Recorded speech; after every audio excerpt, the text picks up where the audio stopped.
ರಾತ್ರಿ ಮಾಡಿದ ಅನ್ನ ಉಳಿದಿದ್ದರೆ ಬಿಸಾಡೋದಕ್ಕೆ ಹೋಗಬೇಡಿ. ಈ ಉಳಿದ ಅನ್ನದಿಂದ ಗರ್ಗರಿಯಾದಂಥ ವಡೆ ಮಾಡಿ ನೋಡಿ. ಇದನ್ನು ನೀವು ಬೆಳಗಿನ ಬ್ರೇಕ್ಫಾಸ್ಟ್ಗೆ ಮಾಡ್ಕೊಳ್ಬೋದು ಅಥವಾ ಈವ್ನಿಂಗ್ ಸ್ನ್ಯಾಕ್ಸ್ಗೆ ಕೂಡ ರೆಡಿ ಮಾಡ್ಕೊಳ್ಬೋದು.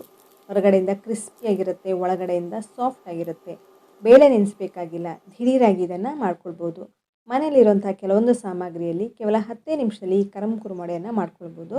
ಬನ್ನಿ ಹಾಗಾದರೆ ಇದನ್ನು ಹೇಗೆ ಮಾಡ್ಕೊಳ್ಳೋದು ಅಂತ ನೋಡೋಣ. ಹೆಲೋ ಫ್ರೆಂಡ್ಸ್, ನಮಸ್ತೆ. ಶ್ರೀ ಮ್ಯಾಜಿಕ್ ಕಿಚನ್ಗೆ ಸುಸ್ವಾಗತ. ಈ ವಡೆಯನ್ನು ಮಾಡ್ಕೊಳ್ಳೋದಕ್ಕೆ ನಾನಿಲ್ಲಿ ಮೊದಲಿಗೆ ಒಂದು 4 ಟೇಬಲ್ ಸ್ಪೂನ್ ಆಗೋಷ್ಟು ಕಡಲೆ ಬೀಜವನ್ನು ತೊಗೊಂಡಿದ್ದೀನಿ. ಒಂದು 1/4 ಕಪ್ ಆಗೋಷ್ಟು ಇದಷ್ಟೇ. ಇದನ್ನು ಚೆನ್ನಾಗಿ ಹುರ್ಕೊಳ್ಬೇಕಾಗತ್ತೆ. ಇದರ ಸಿಪ್ಪೆ ಎಲ್ಲ ಉದುರೋದಕ್ಕೆ ಸ್ಟಾರ್ಟ್ ಆಗಬೇಕು. ಅಲ್ಲಿ ತನಕ ಇದನ್ನು ಚೆನ್ನಾಗಿ ಹುರ್ಕೊಳ್ಳಿ. ತುಂಬ ಬಿಸಿ ಇರೋದ್ರಿಂದ ಕೂಡಲೇ ಇದನ್ನು ಉಪಯೋಗಿಸೋದಕ್ಕೆ ಹೋಗಬೇಡಿ. ಇದನ್ನು ಸ್ವಲ್ಪ ತಣ್ಣಗಾಗೋದಕ್ಕೆ ಇಟ್ಬಿಡಿ. ಈಗ ಒಂದು ಮಿಕ್ಸಿ ಜಾರ್ಗೆ ನಾನಿಲ್ಲಿ 1 ಇಂಚ್ ಆಗೋಷ್ಟು ಶುಂಠಿಯನ್ನು ಚಿಕ್ಕದಾಗಿ ಕಟ್ ಮಾಡ್ಕೊಂಡು ಹಾಕ್ಕೊಂಡಿದ್ದೀನಿ. ಹಾಗೆ ಒಂದು 4ರಿಂದ 5 ಎಸಳು ಬೆಳ್ಳುಳ್ಳಿಯನ್ನು ಹಾಕ್ಕೊಂಡಿದ್ದೀನಿ. ಖಾರಕ್ಕೆ ನಾನಿಲ್ಲಿ ಹಸಿಮೆಣಸನ್ನು ಈ ರೀತಿ ಕಟ್ ಮಾಡ್ಕೊಂಡು ಹಾಕ್ಕೊಳ್ತಾ ಇದ್ದೀನಿ. ಇನ್ನೂ ಜಾಸ್ತಿ ಖಾರ ಬೇಕನ್ನೋರಾದರೆ ಇನ್ನೊಂದೆರಡು ಹಾಕ್ಕೊಳ್ಬೋದು ಹಸಿಮೆಣಸನ್ನು. ಈಗ ತಣ್ಣಗಾದಂಥ ಕಡಲೆ ಬೀಜವನ್ನು ಮಿಕ್ಸಿ ಜಾರ್ಗೆ ಹಾಕ್ಕೊಂಡಿದ್ದೀನಿ. ಸಿಪ್ಪೆ ಕೂಡ ಹಾಕ್ಕೊಂಡಿದ್ದೀನಿ. ಇದನ್ನು ಈ ರೀತಿ ಗ್ರೈಂಡ್ ಮಾಡ್ಕೊಂಡು ತೊಗೊಂಡಿದ್ದೀನಿ. ನೋಡಿ, ಈ ರೀತಿ ತರ್ತರಿಯಾಗಿ ಗ್ರೈಂಡ್ ಮಾಡಿಕೊಂಡು ಉಪಯೋಗಿಸ್ಕೊಳ್ಳಿ. ತುಂಬ ನಯವಾಗಿ ಮಾಡ್ಕೊಳ್ಬೇಕಂತೇನಿಲ್ಲ, ತರ್ತರಿ ಇದ್ದರೂ ಪರವಾಗಿಲ್ಲ. ಈಗ ಇದನ್ನೊಂದು ಪಾತ್ರೆಗೆ ಸೇರಿಸ್ಕೊಂಡಿದ್ದೀನಿ. ಇವಾಗ ಅದೇ ಮಿಕ್ಸಿ ಜಾರ್ಗೆ ನಾನಿಲ್ಲಿ ಅನ್ನವನ್ನು ಸೇರಿಸ್ಕೊಳ್ತಾ ಇದ್ದೀನಿ. ನಾನು 2 ಕಪ್ ಅನ್ನವನ್ನು ಉಪಯೋಗಿಸ್ಕೊಂಡು ಈ ವಡೆಯನ್ನು ಮಾಡಿ ತೋರಿಸ್ತಾ ಇದ್ದೀನಿ. ಮೊದಲಿಗೆ 1 ಕಪ್ ಆಗೋಷ್ಟು ಅನ್ನವನ್ನು ತೊಗೊಂಡಿದ್ದೀನಿ. ಒಂದೇ ಸಲ ಮಿಕ್ಸಿ ಜಾರ್ಗೆ ಹಾಕ್ಕೊಳ್ಳೋದಕ್ಕಾದರೆ ಒಂದೇ ಸಲ 2 ಕಪ್ ಅನ್ನನೂ ಹಾಕ್ಕೊಳ್ಬೋದು. ಹಾಗೆ 1/4 ಕಪ್ ಆಗೋಷ್ಟು ಮೊಸರನ್ನು ತೊಗೊಂಡಿದ್ದೀನಿ. ನಾನು ಫಸ್ಟ್ ಬ್ಯಾಚಲ್ಲಿ ಒಂದು ಸ್ವಲ್ಪ ಮೊಸರನ್ನು ಹಾಕ್ಕೊಂಡು ಗ್ರೈಂಡ್ ಮಾಡ್ಕೊಂಡಿದ್ದೀನಿ. ಹಾಗೆ ಇನ್ನೊಂದು ಬ್ಯಾಚಲ್ಲಿ ಇನ್ನೊಂದು ಸ್ವಲ್ಪ ಮೊಸರನ್ನು ಹಾಕ್ಕೊಂಡು ಗ್ರೈಂಡ್ ಮಾಡ್ಕೊಳ್ತಾ ಇದ್ದೀನಿ. 2 ಕಪ್ ಅನ್ನಕ್ಕೆ ಸುಮಾರು 1/4 ಕಪ್ ಆಗೋಷ್ಟು ಮೊಸರನ್ನು ಸೇರಿಸ್ಕೊಂಡು ಗ್ರೈಂಡ್ ಮಾಡ್ಕೊಳ್ಬೇಕಾಗತ್ತೆ. ಗ್ರೈಂಡ್ ಮಾಡ್ಕೊಂಡಿರೋದನ್ನು ಅದೇ ಪಾತ್ರೆಗೆ ಸೇರಿಸ್ಕೊಂಡಿದ್ದೀನಿ. ಇದ್ರ ಜೊತೆಗೆ ನಾನು ಈರುಳ್ಳಿಯನ್ನು ಹಾಕ್ಕೊಂಡಿದ್ದೀನಿ, ಚಿಕ್ಕದಾಗಿ ಕಟ್ ಮಾಡಿಕೊಂಡು. ಈ ಅನ್ನವನ್ನು ಚೆನ್ನಾಗಿ ಗ್ರೈಂಡ್ ಮಾಡ್ಕೊಳ್ಬೇಕು, ಆದಷ್ಟು ನುಣ್ಣಗೆ ಗ್ರೈಂಡ್ ಮಾಡ್ಕೊಳ್ಳಿ. ಇದಕ್ಕೆ ಇವಾಗ ನಾನು ಸ್ವಲ್ಪ ಕೊತ್ತಂಬರಿ ಸೊಪ್ಪನ್ನು ಕೂಡ ಸೇರಿಸ್ಕೊಂಡಿದ್ದೀನಿ. ಸ್ವಲ್ಪ ಜಾಸ್ತಿನೇ ಹಾಕ್ಕೊಂಡು ಚೆನ್ನಾಗಿರುತ್ತೆ. ಹಾಗೆ 4-5 ಕಡ್ಡಿ ಕರಿಬೇವನ್ನು ಚಿಕ್ಕದಾಗಿ ಕಟ್ ಮಾಡ್ಕೊಂಡು ಸೇರಿಸ್ಕೊಂಡಿದ್ದೀನಿ. ಒಳ್ಳೆ ಫ್ಲೇವರ್ ಕೊಡುತ್ತೆ ಕರಿಬೇವನ್ನು ಹಾಕ್ಕೊಳ್ಳೋದ್ರಿಂದ. ಇದ್ರ ಜೊತೆಗೆ ನಾನಿಲ್ಲಿ ಬೇರೆ ಡ್ರೈ ಇಂಗ್ರೀಡಿಯೆಂಟ್ಸ್ಗಳನ್ನೆಲ್ಲ ಸೇರಿಸ್ಕೊಳ್ತಾ ಇದ್ದೀನಿ. ಒಂದು ಅರ್ಧ ಟೇಬಲ್ ಸ್ಪೂನ್ ಆಗೋಷ್ಟು ಜೀರಿಗೆಯನ್ನು ಹಾಕ್ಕೊಂಡಿದ್ದೀನಿ. ಹಾಗೆ ರುಚಿಗೆ ತಕ್ಕಷ್ಟು ಉಪ್ಪನ್ನು ಕೂಡ ಹಾಕ್ಕೊಂಡಿದ್ದೀನಿ. ನಾನು ಅರ್ಧ ಟೇಬಲ್ ಸ್ಪೂನ್ ಹಾಕ್ಕೊಂಡಿದ್ದೀನಿ. ಉಪ್ಪು ಕಮ್ಮಿ ಅನಿಸಿದ್ರೆ ಇನ್ನೊಂದು ಸ್ವಲ್ಪ ಹಾಕ್ಕೊಳ್ಬೋದು. ಹಾಗೆ ಬೈಂಡಿಂಗ್ಗೋಸ್ಕರ ನಾನಿಲ್ಲಿ ಒಂದು 4 ಟೇಬಲ್ ಸ್ಪೂನ್ ಆಗೋಷ್ಟು ಅಕ್ಕಿ ಹಿಟ್ಟನ್ನು ಹಾಕ್ಕೊಳ್ತಾ ಇದ್ದೀನಿ. ಅಕ್ಕಿ ಹಿಟ್ಟನ್ನು ಸೇರಿಸ್ಕೊಂಡು ಕೈಯಲ್ಲಿ ಚೆನ್ನಾಗಿ ಮಿಕ್ಸ್ ಮಾಡಿ ನೋಡಿ. ತುಂಬ ಅಂಟ್ತಾ ಇದ್ದರೆ ಅಥವಾ ತುಂಬ ನೀರು ಅನಿಸಿದ್ರೆ ಇನ್ನೊಂದು ಸ್ವಲ್ಪ ಅಕ್ಕಿ ಹಿಟ್ಟನ್ನು ಸೇರಿಸ್ಕೊಳ್ಬೋದು. ಅಥವಾ 4 ಟೇಬಲ್ ಸ್ಪೂನ್ ಆಗೋಷ್ಟು ರವೆಯನ್ನು, ಬಾಂಬೆ ರವೆಯನ್ನು ಕೂಡ ಇದ್ರ ಜೊತೆಗೆ ಹಾಕಿಬಿಟ್ಟು ಚೆನ್ನಾಗಿ ಮಿಕ್ಸ್ ಮಾಡ್ಕೊಳ್ಬೋದು.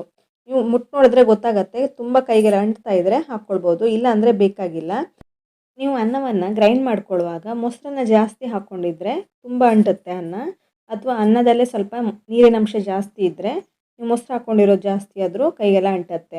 ನೀವು ಮೊಸರು ಬದಲಿಗೆ ನಿಂಬೆಹಣ್ಣಿನ ರಸವನ್ನು ಕೂಡ ಸೇರಿಸ್ಕೊಂಡು ಅನ್ನವನ್ನು ಗ್ರೈಂಡ್ ಮಾಡ್ಕೊಳ್ಬೋದು. ನಿಮ್ಗೆ ಯಾವುದು ಇಷ್ಟ ಆಗುತ್ತೋ, ಅಥವಾ ಮೊಸರು ಇಲ್ಲದೇ ಇದ್ದರೂ ಕೂಡ ನಿಂಬೆಹಣ್ಣಿನ ರಸವನ್ನು ಸೇರಿಸ್ಕೊಳ್ಬೋದು.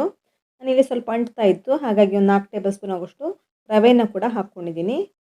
ಈಗ ಇದನ್ನು ಚೆನ್ನಾಗಿ ಮಿಕ್ಸ್ ಮಾಡ್ಕೊಳ್ತಾ ಇದ್ದೀನಿ. ನೋಡಿ, ಈ ರೀತಿ ತುಂಬ ಗಟ್ಟಿಗೂ ಇರಬಾರ್ದು ಅಥವಾ ತುಂಬ ಸಾಫ್ಟಾಗಿ ತುಂಬ ನೀರಾಗಿಯೂ ಇರಬಾರ್ದು. ಮೀಡಿಯಮ್ ಆಗಿದ್ದರೆ ಪರ್ಫೆಕ್ಟಾಗಿ ಮಾಡ್ಕೊಳ್ಬೋದು.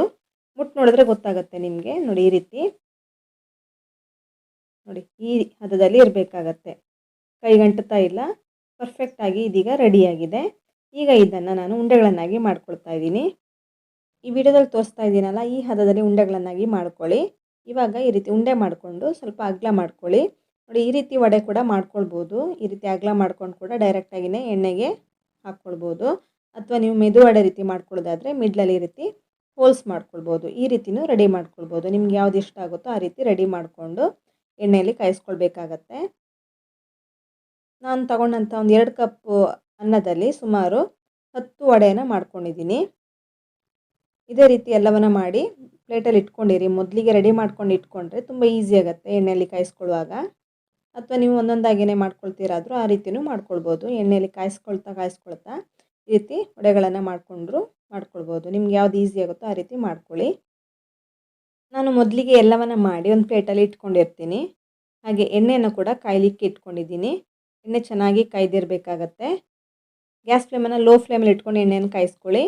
ಹೈ ಫ್ಲೇಮಲ್ಲಿ ಇಟ್ಕೊಂಡು ಎಣ್ಣೆಯನ್ನು ಕಾಯಿಸ್ಕೊಳ್ಳೋದಕ್ಕೆ ಹೋಗಬೇಡಿ.